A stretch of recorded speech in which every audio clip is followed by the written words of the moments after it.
الله ربي والإسلام ديني ومحمدا رسول الله.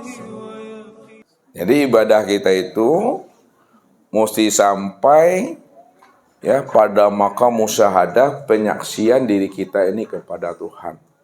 Ya, karena Rasulullah Shallallahu Alaihi Wasallam sudah pernah mengutarakan dan menyatakan kepada umat ini, kepada kita semua, innakum satarawna rabbakum iyana. Ini dasarnya Bapak Ibu.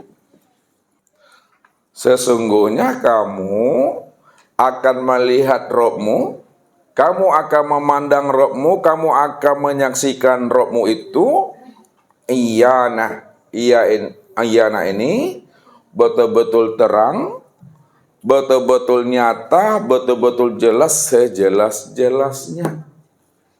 Ya. Kalaulah papan tulis ini nyata, papan tulis ini terang, maka kita Bapak Ibu memandang Allah itu lebih nyata lagi, lebih terang lagi dibanding nyata dan terangnya papan tulis ini.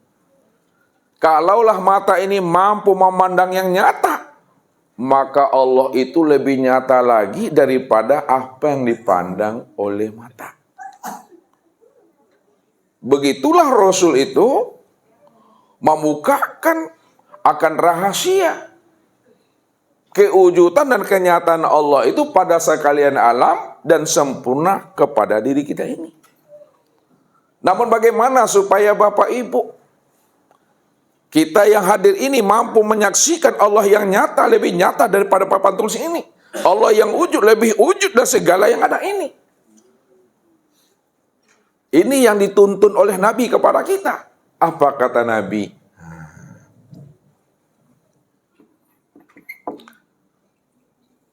Innakum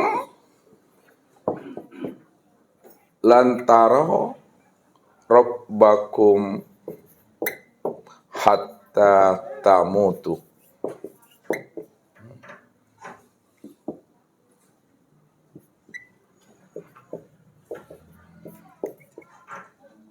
Sesungguhnya kamu tidak akan pernah bisa, kamu tidak akan pernah mampu memandang Rabbmu itu, menyaksikan Tuhanmu itu yang nyata, yang wujud, yang terang, yang jelas, lebih nyata, lebih wujud, lebih terang dan jelas daripada papan tulis ini, dari sekalian alam ini, hatta tamutu, sehingga dirimu itu betul-betul mengalami proses namanya mati. Rupanya syarat untuk melihat Allah itu Bapak Ibu, syaratnya mesti mati lebih dahulu. Ya, berhenti Bapak Ibu jadi orang, keluar Bapak Ibu dari diri Bapak Ibu sendiri. Siapa yang mau berhenti jadi orang, mau dia keluar dari dirinya sendiri. Ketika itulah dia mampu menyaksikan Allah yang nyata senyata-nyatanya daripada alam dan diri kita ini. Lalu mati yang bagaimana yang diharapkan oleh baginda Rasul? Mati itu ada dua Bapak Ibu. Nah, lihat. Mati untuk bisa bermusyahadah dengan Allah ini ada dua. Ya. Ini mesti kita lakukan. Kalau kita itu betul-betul ingin bermusyahadah juga dengan Allah, melihat Allah itu lebih nyata daripada tubuh ini ya, lebih terang daripada alam ini, mesti kita melalui namanya proses mati. Nah, mati yang pertama ini disebut namanya mati secara zohir. Mati secara zohir, inilah yang dikatakan mati secara syariat.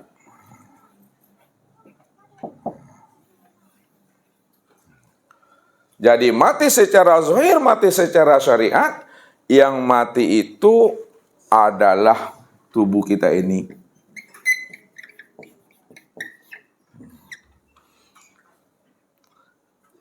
Yang kedua adalah mati secara batin.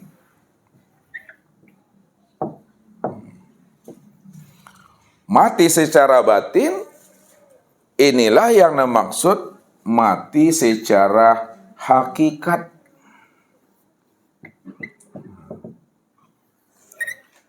Mati secara hakikat itu yang mati itu adalah keakuan akan diri yang nyata pada ruh ini. Jadi kita mesti mengalami proses mati secara zahir, mati juga secara batin. Kita lihat satu-satu dulu Bapak Ibu. Mati secara zahir atau secara hukum syariat, itu mati telah habisnya usia umur. Telah sampainya usia umur yang telah ditakdirkan Allah itu kepada diri kita. Ya. Makanya Nabi telah memberikan gambaran, prediksi, bahwa umur kita ini kata Rasul, ya, sesungguhnya umur umat ini, a'mar ummati baina sitin ila sab'in. Umur umatnya Rasulullah itu berkisar antara 60 tahun sampai 70 tahun. Wa aqaluhum man yajuzu zalik. Ada yang melebihi 60 sampai 69. Ada yang melebihi 70 sampai 89. Tapi sedikit kata Rasulullah. Ustaz tak terbayang kalau melihat Pak Ardi ini ya 60 tahun ke depan. Entah gimana lah, entah apa bisa juga megang-megang kamera itu atau tidak nanti itu. Ada yang lebih, tapi sedikit kata Rasul. Makanya mati secara zahir ini Bapak Ibu, lepasnya ruh itu meninggalkan cangkangnya. Keluarnya ruh itu meninggalkan casing ini, jasmani ini. Itu yang disebut namanya mati secara zahir. Ketika telah mati secara zahir, keluar ruh melepaskan cangkangnya. Apabila dia tidak mengenal Allah di waktu hidupnya, maka di waktu matinya juga dia tidak akan pernah mengenal dan menyaksikan Tuhan. Walaupun dia dimandikan orang, dikafani orang, disolatkan orang, ya. Bahkan dikatakan oleh umat, oleh jamaahnya adalah almarhum, namun kalau dia tidak mengenal akan Allah yang menjadi akan rahasia dirinya, bukan almarhum gelarnya Bapak Ibu, tapi al-mal'un. Jadi gelarnya yang didapatkan itu bukan almarhum, akan tetapi adalah al-mal'un. Kalau almarhum itu yang dirahmati. Jadi yang dirahmati itu adalah orang yang telah mengenal Allah yang nyata dan sempurna pada dirinya. Namun kalau dia tidak mengenal Allah yang nyata sempurna pada dirinya, walaupun di waktu matinya disebut almarhum, hakikatnya dalam pandangan Allah dia itu adalah al-mal'un, yang dilaknat Tuhan, yang dikutuk Tuhan. Karena semasa hidupnya dia telah merampok hak Allah itu. Semasa hidupnya dia telah berbuat ria di hadapan Tuhannya. Di mana letaknya selama hidupnya dia telah berbuat ria? Pamer kepada Allah. Dia merasa dirinya yang beramal. Dia merasa dirinya itu yang melihat. Dia merasa dirinya itu yang mendengar. Dia merasa dirinya itulah yang berkudrat dan berirodat, bergerak dan diam itu. Disitulah dia dikatakan dia telah pamer di hadapan Tuhannya. Makanya orang yang pamer di hadapan Allah karena dia tidak mengenal akan rasa dirinya, mati dia tetap disebut namanya al-mal'un. Di waktu hidup juga sebelum mati juga mendapatkan gelar al-mal'un. Jadi bukan mati habisnya usia umur untuk bisa menyaksikan Tuhan. Ya. Bukan mati habisnya usia umur syarat untuk bermusyahadah dengan Allah. Bahkan sebaliknya, orang yang mati tidak bermusyahadah dengan Allah, orang yang mati tidak mengenal Allah, itulah sebenarnya orang yang buta, itulah sebenarnya orang sesat itu. Apa kata Allah itu? Wa man kana fi hazil a'ma fa huwa fil akhirati a'ma wa adallun sabila. Barang siapa yang buta di dunia, maka buta di akhirat. Wa adallun sabila, dan tersesatlah akan jalannya.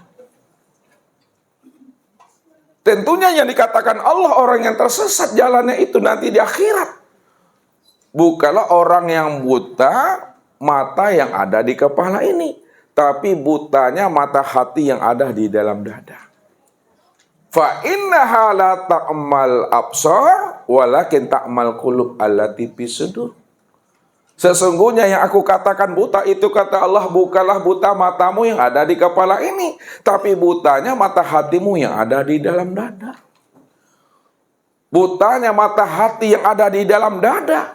Itu maknanya, siapa yang tidak bermusyahadah dengan aku, siapa yang tidak berlikok dengan aku, tidak mengenal aku, tidak menyaksikan aku, tidak bermuwajahah dengan aku, itulah sebenarnya orang yang buta. Orang yang buta itulah orang yang tersesat, dan orang tersesat itu tempatnya tiada lain adalah di neraka.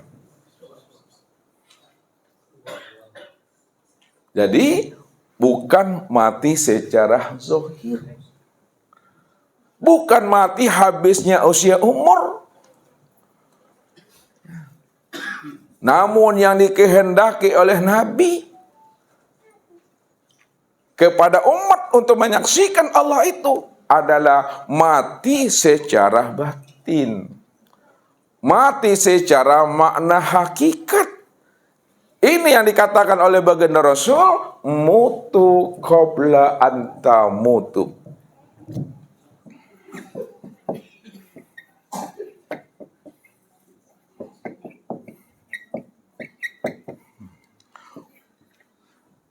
Matikanlah dirimu sebelum dirimu mati. Maksudnya matikan dirimu sebelum dirimu mati, matikan dirimu sebelum habisnya usia umur.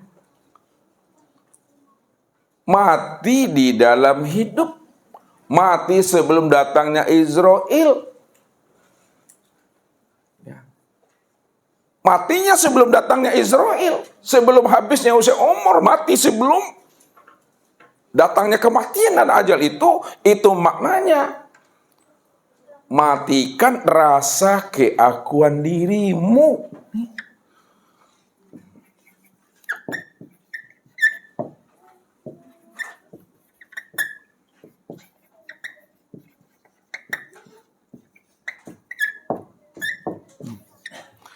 Matikan rasa keakuan dirimu yang merasa dirimu itu yang bersifat wujud.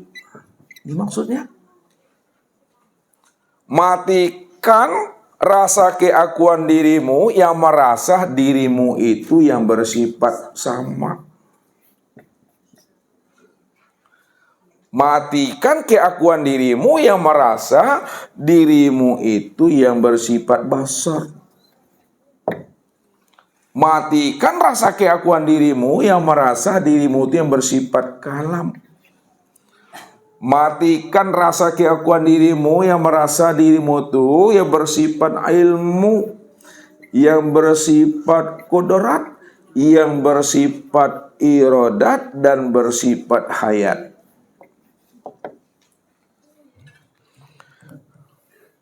Inilah yang mesti kita matikan, akan rasa keakuan diri kita, jikalau kita ingin bermusyahadah dan berliqo dengan Allah. Tentunya memahaminya dengan rasa, Bapak Ibu. Rasu dibawa naik, presu dibawa turun, rasu yang dirasui. Dengan rasa mengambilnya. Meniliknya ke dalam hati, menyenternya ke dalam diri. Alun dipegang Bapak Ibu, alun dikako, alun diawai ala terasunya Bapak Ibu. Ya. Ibu-ibu makan asam, apa-apaku yang mengerinya mah. Bayangkan tuh ha.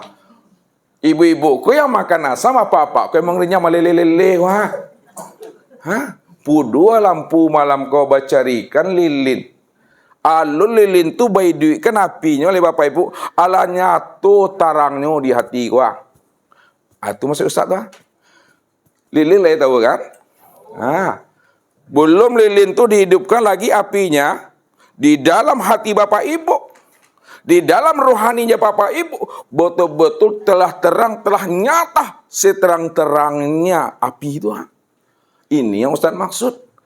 Alun dikakuk leh, dikakuk leh tahu. Alun dipegang, alun dikakuk, alun diawai leh dah. Alun diresek leh dah. Ala terasunya tu. Tu maksudnya tu, memandangnya dengan iku.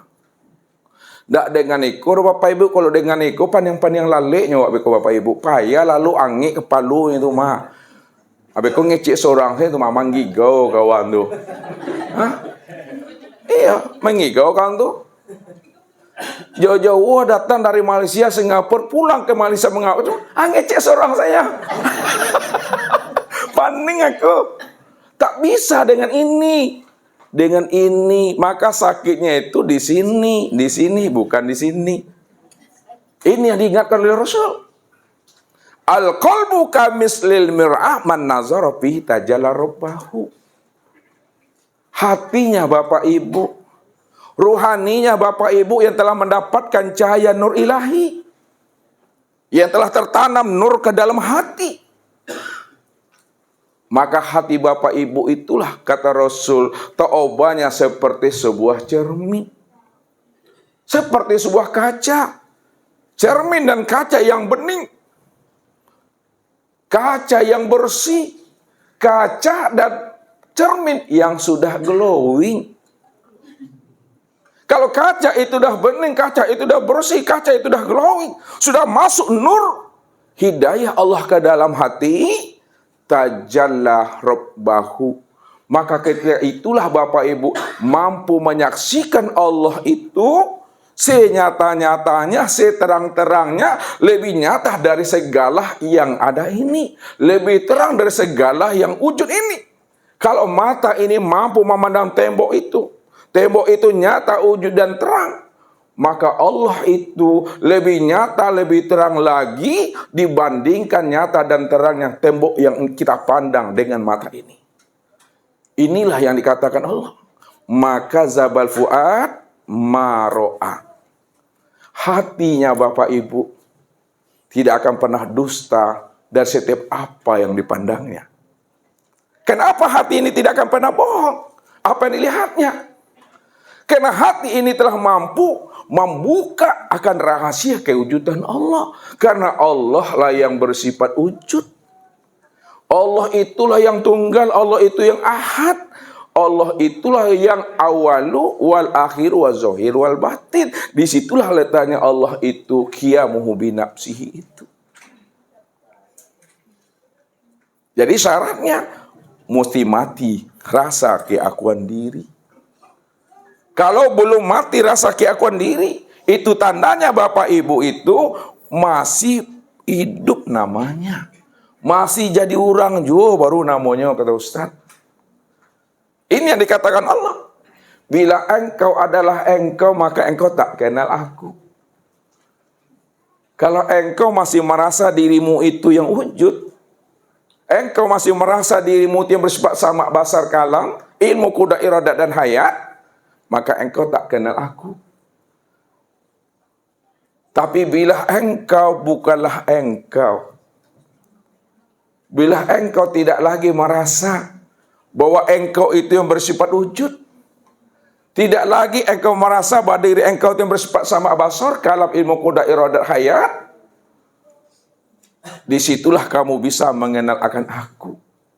Karena yang sebenar-benar wujud, senyata-nyatanya, tiada lain adalah aku, kata Allah. Kalau Allah yang bersifat wujud, senyata-nyatanya, seterang-terangnya, wujudnya itu mutlak Bapak Ibu, mutlak. Tidak ada wujud yang lain. Hanya dia cuma semata-mata. Yang songgok kok Bapak Ibu, lihat tuh yang songgok yang sebatang nih dari ujung rambut sampai ujung kaki. Dia yang mutlak, dia yang semata-mata ada. Kalau dia yang wujud, dia semata-mata yang ada, yang tunggal. Maka yang tunggal itulah yang sebenar-benarnya yang mendengar itu. Yang tunggal itu yang sebenar-benarnya yang basor itu. Yang tunggal itu sebenar-benarnya yang kalam itu. Yang tunggal itu yang sebenar-benarnya yang ilmu, kudrat, iradat, dan hayat. Siapa yang tunggal itu? Siapa Bapak Ibu? Yang tunggal itu Allah. Innani anallah. La ilaha illa ana. Sesungguhnya aku ini adalah diri yang tunggal. Diri yang esa. Diri yang qiyamuhu binafsihi. Namaku Allah. La ilaha illa ana. Tidak ada yang wujud, tidak ada yang nyata. Yang melihat, yang mendengar, berkata dan hidup. Melainkan yang nyata. Yang wujud, yang melihat, mendengar dan berkata itu. Illa ana. Itu aku, kata Allah. Ini yang dijelaskan Allah dalam surat Toha itu. Innani anallah. La ilaha illa ana.